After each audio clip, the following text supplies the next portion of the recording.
Hey guys, how's it going? This is Q&A number 2. Sorry I didn't make a video for a couple weeks. I was in California, as you know, and I got back and I had to catch up on some stuff, getting points on all my characters, and making money and shit like that. All the less important things. Anyway, so I did receive quite a few questions. I'm going to answer the ones that aren't gigantic. Just for future reference, I didn't specify, and I apologize for this, but it will increase your chances of getting your question answered in one of my videos if you don't give me like a giant paragraph, because I want to read out the question, of course, but I also don't want to fill up too much time reading a bunch of other stuff. So try to keep the questions short and simple, not too complex, because then it'll take up too much time in videos. A lot of questions that I don't answer on video, I will answer directly just by messaging you back. And I apologize if I can't answer everybody's questions, because it's very time consuming. The more and more questions that I get in, and I've got lots of other stuff to do. So I will try my best to answer all of your questions, but realistically speaking, I'm only one guy. I can't answer every single one probably, but I'll try. Alright, so let's just get right into the questions here. Okay, instead of mentioning the person's name, since it's through email now, it's going to just show people's, whatever name they have registered on their email, like John Smith, for instance. So if you want your name mentioned before your question, use your WoW name or a YouTube name beforehand if you want. You can sign it or whatever. Otherwise, I'll just answer the question without a name. Alright, so on to the first question. What is a good strat for RLS against RMP in patch 4.2? No matter how well we lock down the mage and put pressure on their healer, it seems like the recent damage buff to rogues as well as the crazy mastery stacking mages makes it virtually impossible for me as a resto shaman to live through their burst. You're not expected to live through the burst. If a mage is free casting and free shattering on you and a rogue is dancing on you, you're probably going to die shortly after, or at least the second time they do that. When you don't have cooldowns, you're probably going to die, especially if the rogue is smart enough to smoke bomb Spirit Link, because smoke bomb bugs out Spirit Link. This is up to your teammates to peel. You have to communicate very well. Swaps are usually pretty obvious. You have to call out, somebody needs to call out, they're swapping to our shaman, or you could say they're swapping to me as early as possible when you notice that they're doing that.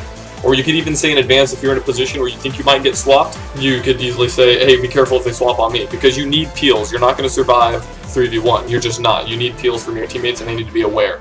So it's not all on you. But what you have to do as a shaman, other than having good positioning, which is very important. Positioning is probably one of the hardest things to master in a game, to be honest.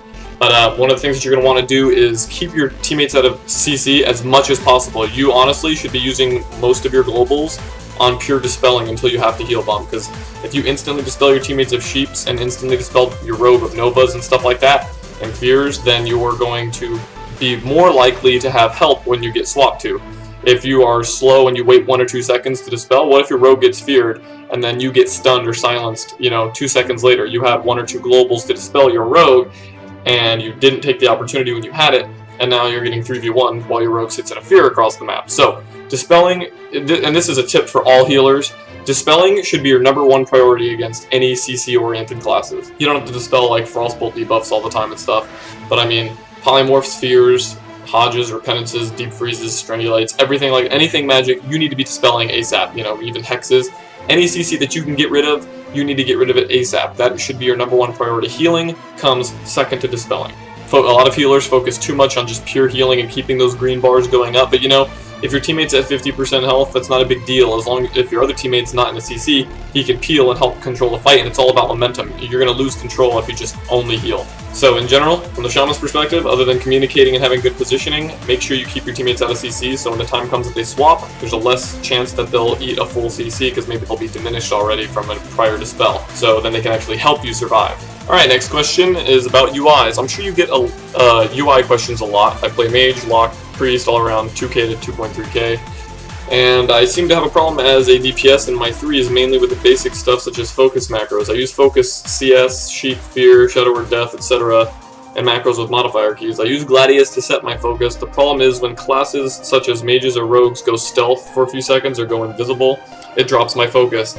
I was thinking to swapping to Arena 1, 2, and 3 target macros, but I don't have a Naga mouse and all the keybinds might mess me up. Well, unless you have some super mouse, honestly, I can't imagine macroing all of your CC abilities that you would normally have on focus to Arena 1, 2, and 3. That takes a lot of binds, and frankly, I don't like the idea of it. I mean, some people are very comfortable with it. I can definitely see it speeding up the process, but my problem with Arenas 1, 2, and 3 is that their raid frames or their position on the frames will change every game. It won't always be like healer, caster melee or whatever, you know what I mean? Like sometimes the rogue will be the first one, sometimes it'll be the last one, and so you have to recalibrate your brain to, you know, readjust to their position every game, and I don't like the idea of that. Now, you could do just focusing Arena 1, 2, and 3, but honestly, I use all my targeting for click targeting, and if you're using Gladius, or even the built-in arena frames, you simply right-click, you know, you already know this, you right-click to focus. Honestly, I don't think the Arena 1, 2, 3s will help you that much, other than, you know, help you fill up a lot of extra keybinds that you probably can't afford. Honestly, I use all of my targeting. All of my targeting is done by, you know, selecting with my mouse. I click target very quickly. You know, I've done it forever, so I'm really fast at it.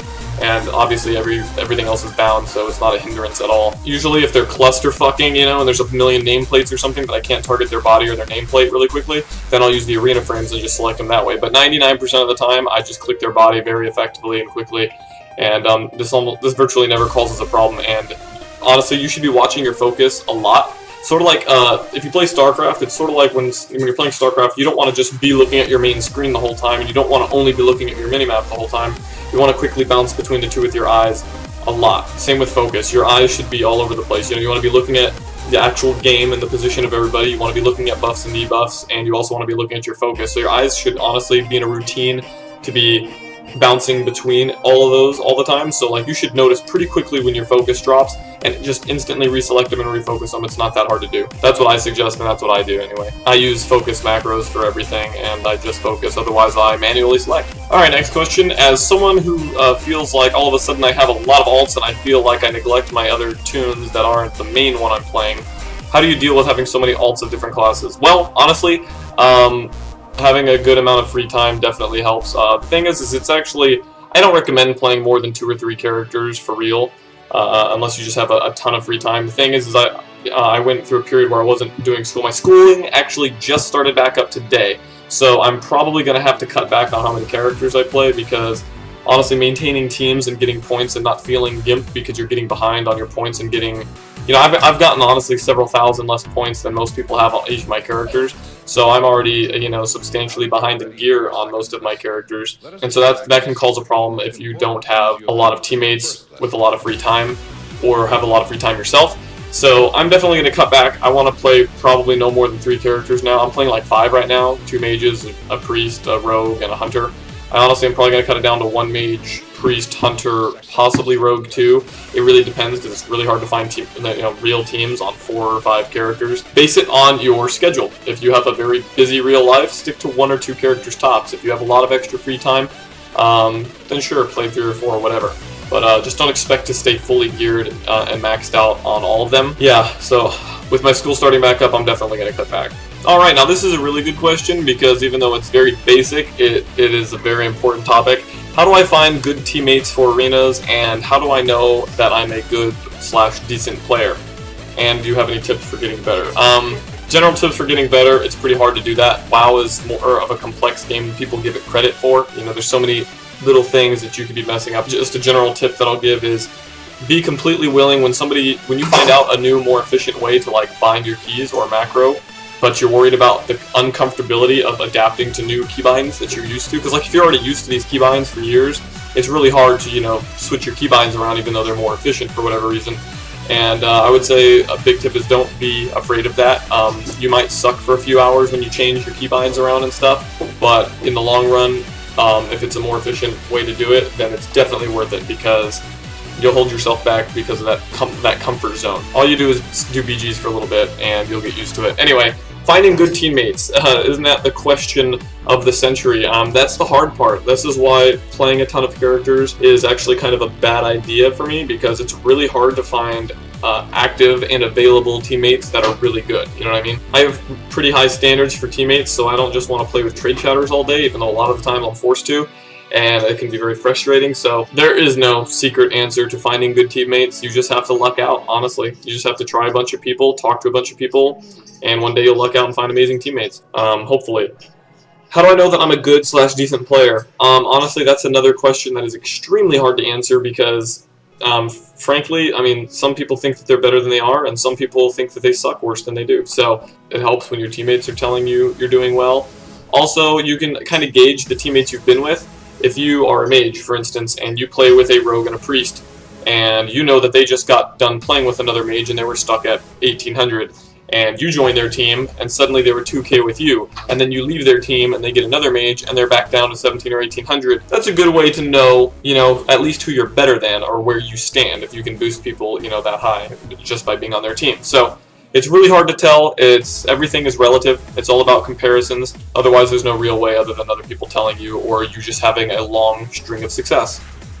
Alright guys, now I don't want these to drag on too long. I'll try to do them still frequently. Don't worry about that 1 to 2 week gap that I had. It's because I was out of town, so I apologize for that. I'm going to be, you know, posting them still frequently. But I am only one person, remember, so and I've got a lot to do all the time, so I'm going to try to squeeze in as much as I can.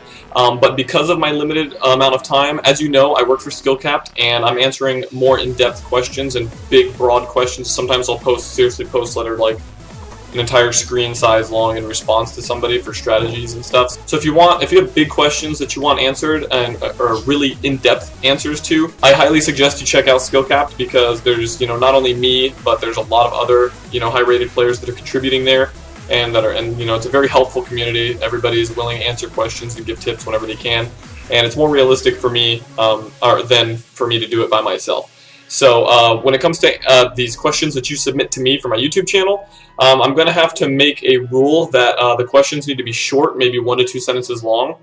That way I can answer them swiftly, you know, in and out, because I don't want to neglect anybody. If I get 100 emails, people answering questions, and I can only answer 6 or, you know, 6 to 10 in a single video, that's not fair. I want to answer as many questions as I can, so try to keep them short and sweet, and I'll try to answer them as quickly as possible. It's just unrealistic for me to answer giant paragraph questions as much as I want to.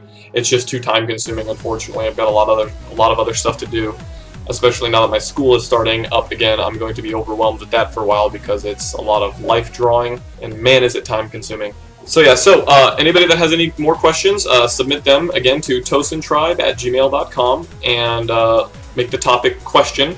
And if you want your name mentioned, like, you know, XYZ asks, then put in whatever your WoW name is, or your YouTube name if you prefer, in the email as well. And yeah, just try to keep them as short as the questions as short as you can, so I can, you know, answer as many questions as possible.